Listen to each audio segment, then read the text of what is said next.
In the headlines, relentless attacks leave vulnerable Katsina communities in trauma and despair. Kano Municipal Local Government Council confirms measles outbreak.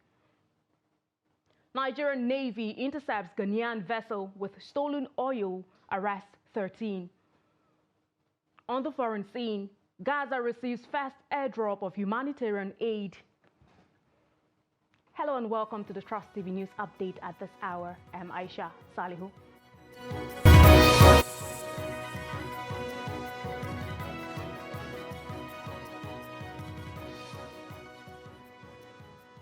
And now the news in full. I will begin with a security update and in the northwest, where Katsina State has witnessed a surge in bandits attacks across communities, recently leading to a protest by victims to express their frustrations. In the latest incident, bandits unleashed terror for 3 consecutive days, leaving behind a tale of devastation and destruction of lives and livelihoods. Trust TV Jamil Mabai, who visited the community, reports on the pain and trauma that continues to take a toll on vulnerable communities. In the heart of Katsina, Nigeria, a once vibrant farming community lies in ruins. Wurma, a village known for its bountiful harvest, now bears the scars of a relentless 3-day attack by bandits. Orphaned by the brutality, these young souls have become the face of Wurma's despair. As we speak now, there are 2 dead bodies of a father and his son left in Wurma. The streets, once teeming with life, lie desolate, a stark portrayal of the community's displacement. This tragedy is not an isolated incident, but rather the culmination of a decade-long conflict. 2 tribes, once bound by peaceful coexistence, now find themselves locked in a vicious cycle of vengeance. The age-old struggle for land and water has morphed into a deadly dance of kidnappings for ransom and the killings fueled by a thirst for revenge. The situation I witnessed today was really a very bad one.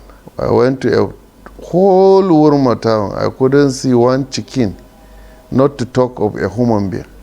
The only human beings I was able to see in those locations are those who could not move, elderly people or sick people, whom I was able to evacuate myself. I was there up to around 1:30, and today is Jum'at.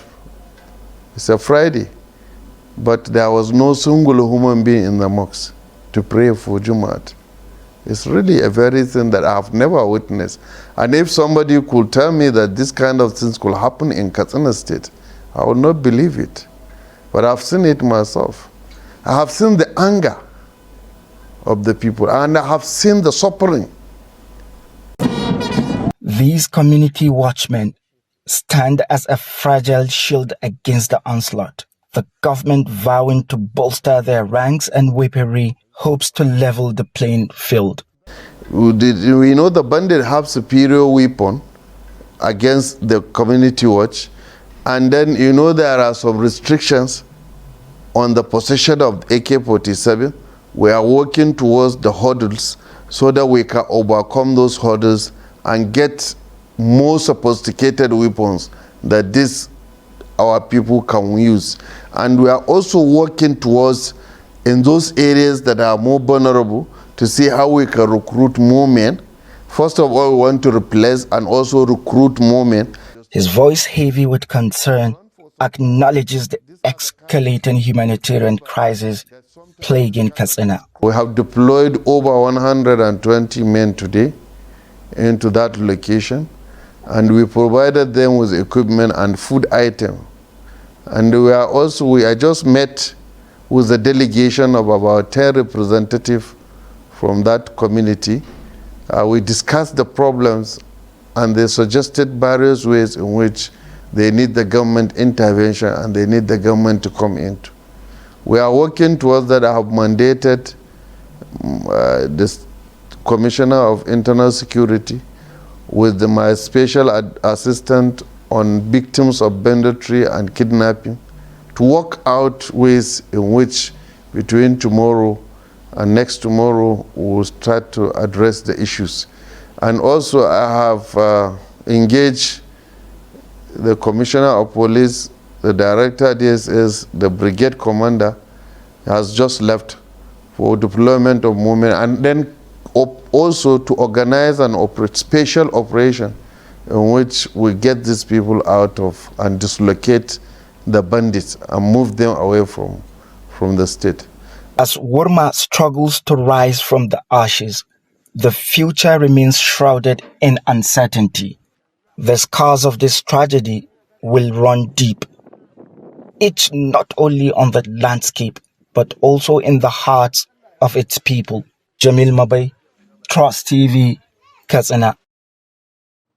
Meanwhile, Governor Diko Umaru Rada of Katsina State has called on the federal government to deploy more security agents to the state to tackle insecurity.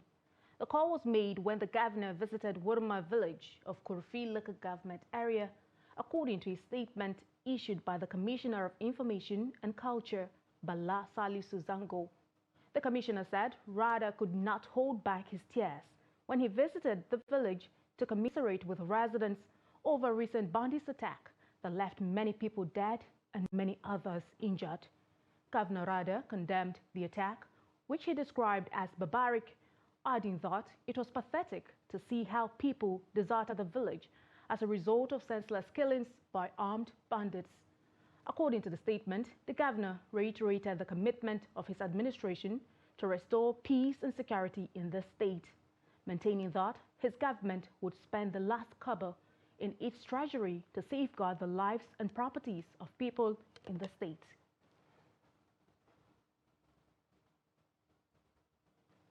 Residents of Jalingo, the Taraba state capital, have expressed worries over the shortage of health workers in their primary health care centers. They, however, called on both local and state governments to recruit more health workers for the well-being of the citizens. Let's take a look at that report. Health, they say, is wealth. This implies that a society without health may never enjoy wealth. Against this backdrop, Taraba state indigents are calling on the local and state governments to recruit more health workers to man most of the health care centers spread across the state. When you go to hospitals that are owned by federal government and those that are owned with state government, you have numbers of different kind of doctors. You have gynecologists, you have pediatric doctors, you have surgeons. But when you come back to primary health care, hardly sometimes you find a single doctor who will be attending different cases.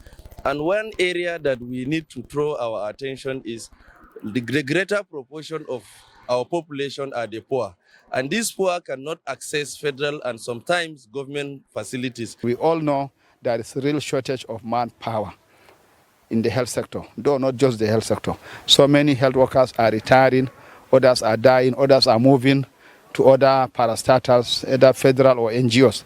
And that's the reason why we are having shortage of manpower. The workers in primary healthcare are very versatile about the work.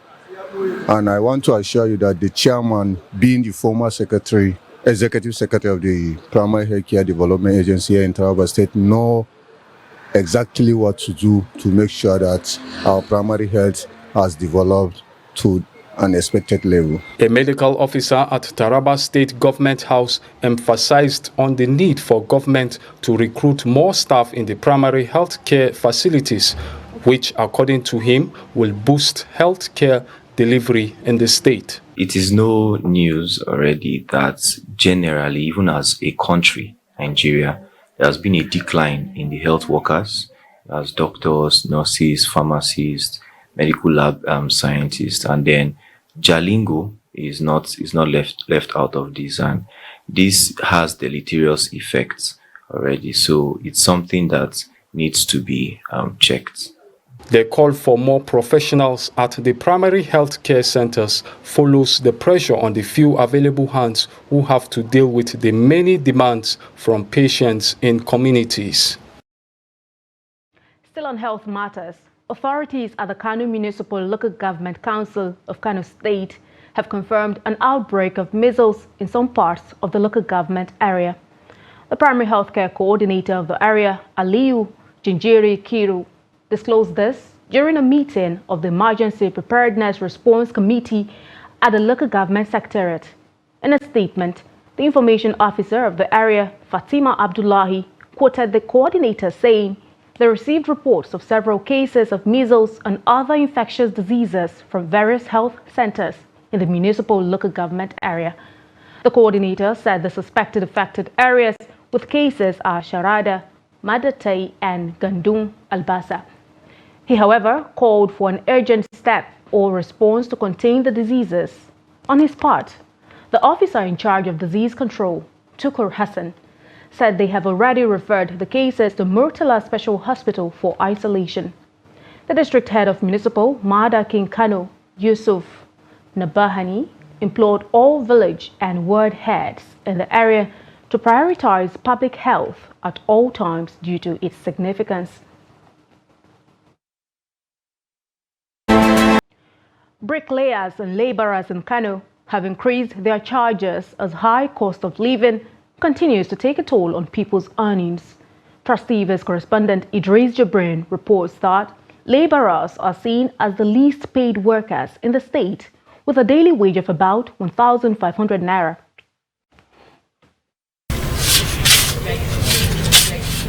For over 1 month, Ahmad Idris and several other workers have been laying bricks with other related jobs at this construction site in Kano. They collect a minimum of 1,500 naira each after 12 hours of hard labor, which they say is barely enough to buy them 3 square meal.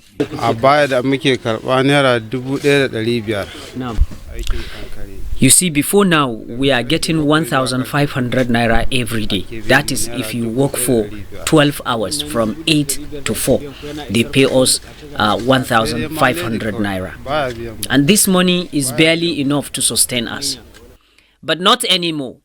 Persistent high cost of living occasioned by the increase in the price of food items and other essential commodities, these laborers have now increased their daily wage to 2,000 naira.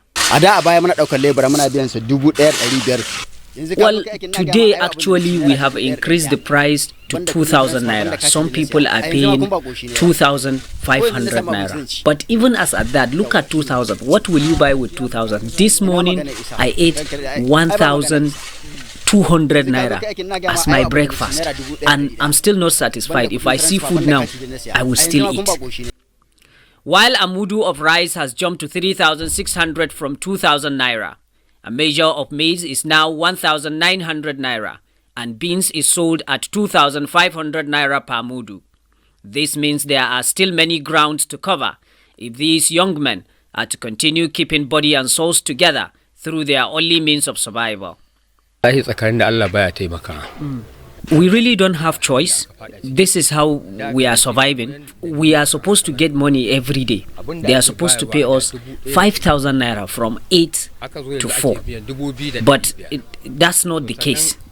But we really don't have choice. If you look at how things are very expensive, rice, beans, maize, everything is too expensive. So the money is not even enough to buy one thing for you. By the time I collect 2,000 naira here, what will I buy with it? Despite these growing concerns, Ahmad Idris and several other bricklayers still hope for change.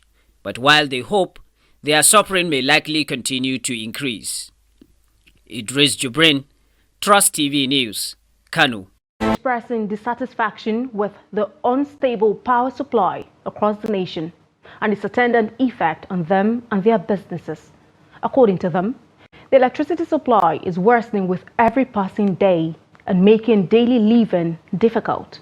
Trust TV's Bello Musa reports that residents in the Kaduna metropolis say the story is the same in the state as they are battling with power outages every day. Electricity is key to the growth and development of every nation, as many businesses, small or big, flourish only when there is stable supply of electricity. However, residents in Kaduna State are lamenting the unstable electricity supply in their communities. We don't have frequent lights. We do pay high tariff. Most of the times, they do bring it late at night, precisely 12. 2, 3, and they take it back 5. Electricity is supposed to be something that Nigeria will enjoy. Unfortunately, Nigerians are being extorted, because I would say it's extortion. There is no proper, matching between what you consume and the bill you end up getting at the end of the day. Experts also cited economic implications of epileptic power supply and high tariff in the country. In Nigeria, or even in developing countries, 65% of employment is provided by small and medium enterprises. So apart from the 65%, we also have the medium or the large enterprises that are also contributing a lot in providing employment. So the moment there is no power, no electricity, then there's going to be a problem. They will have to resort to other alternative sources of power. You have out of 12,000 registered customers on the grid, only about 5 million have been metered, and there's a wide gap of about 7 million meters uninstalled.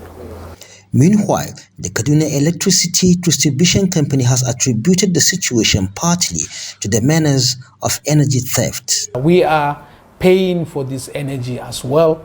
So if, for example, we are supplied with, let's say, 10 billion naira worth of electricity, and half of it is stolen, you see, that means we can only generate 5 billion, and that means we will not be able to meet up our market obligations.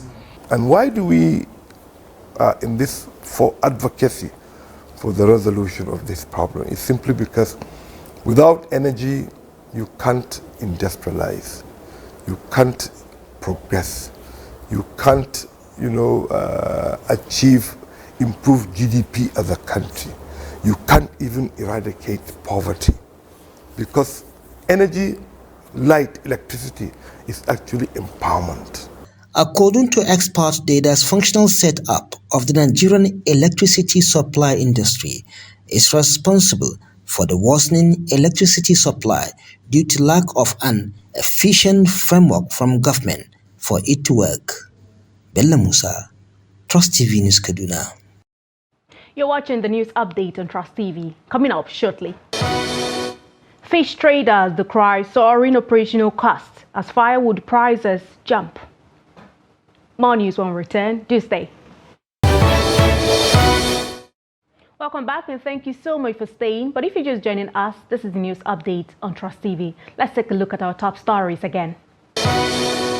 Relentless attacks leave vulnerable Katsina communities in trauma and despair. Kano Municipal Local Government Council confirms measles outbreak. And now to more stories. The Nigerian Navy ship Beecraft Operation Delta Sanity has arrested a Ghana-owned motor tanker, Sweet Mary, involved in suspected crude oil theft. The vessel was arrested 174 nautical miles off the coast of Nigeria, approximately 320 kilometers heading to Benin Republic. According to a statement on Saturday by the NNS Base Information Officer, Lieutenant H. Ibrahim, the motor tanker Sweet Mary vessel had 13 crew, 1 Ghanaian and 12 Nigerians on board at the time of arrest.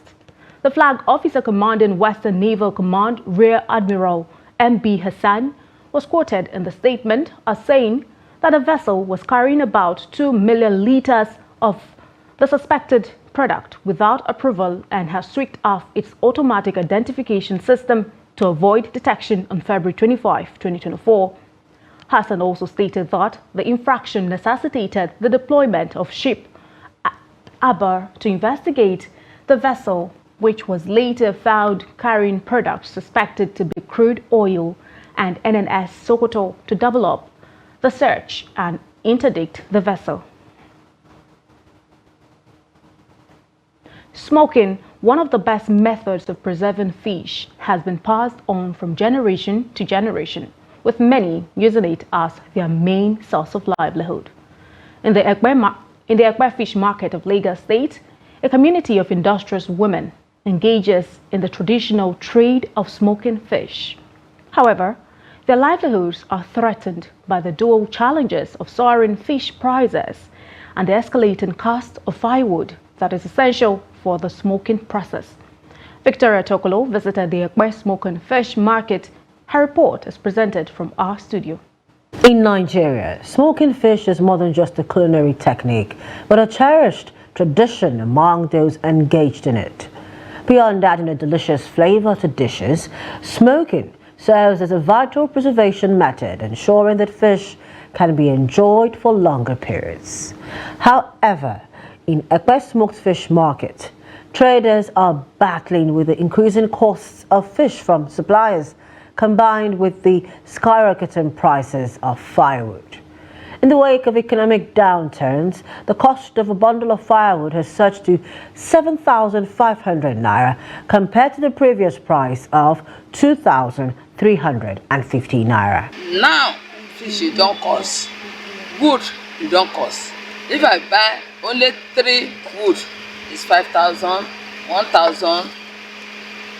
If I can't take dry the fish. Before fuel scarce, I be there. Before they had money for fuel, everything they cheap. But now, to get fish no dey easy because everything don't fuel don't there. To get fuel no dey easy.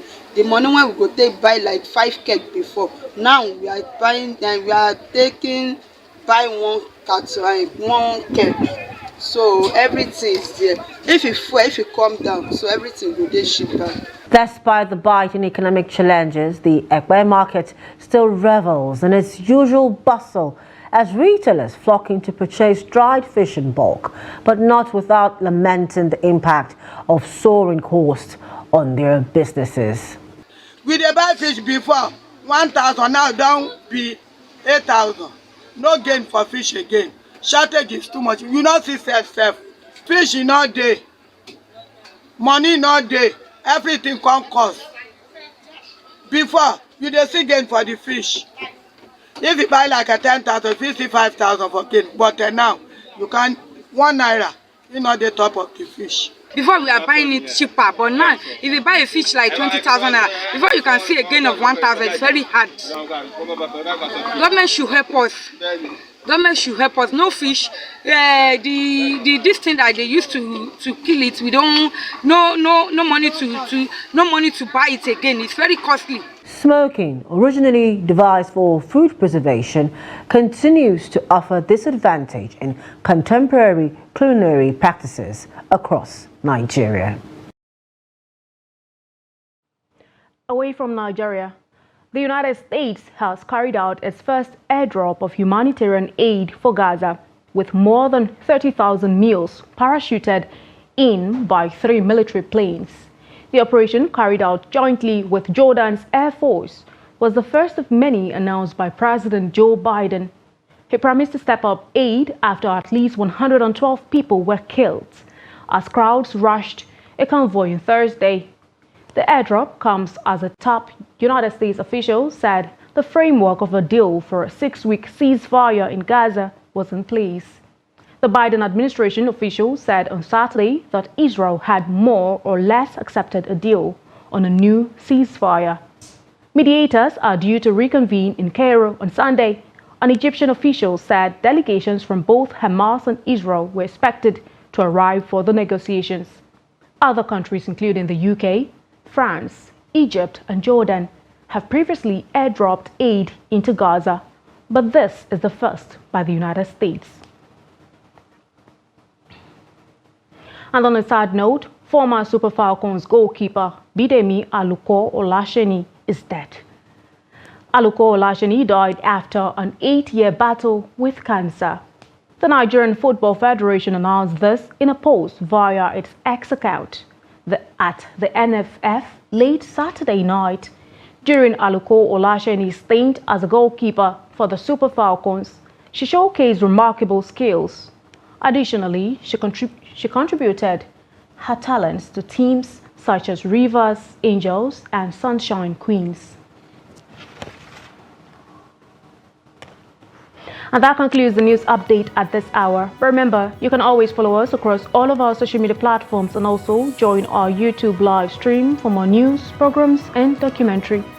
I'm Aisha Salihu. Thank you so much for your time. Join us again.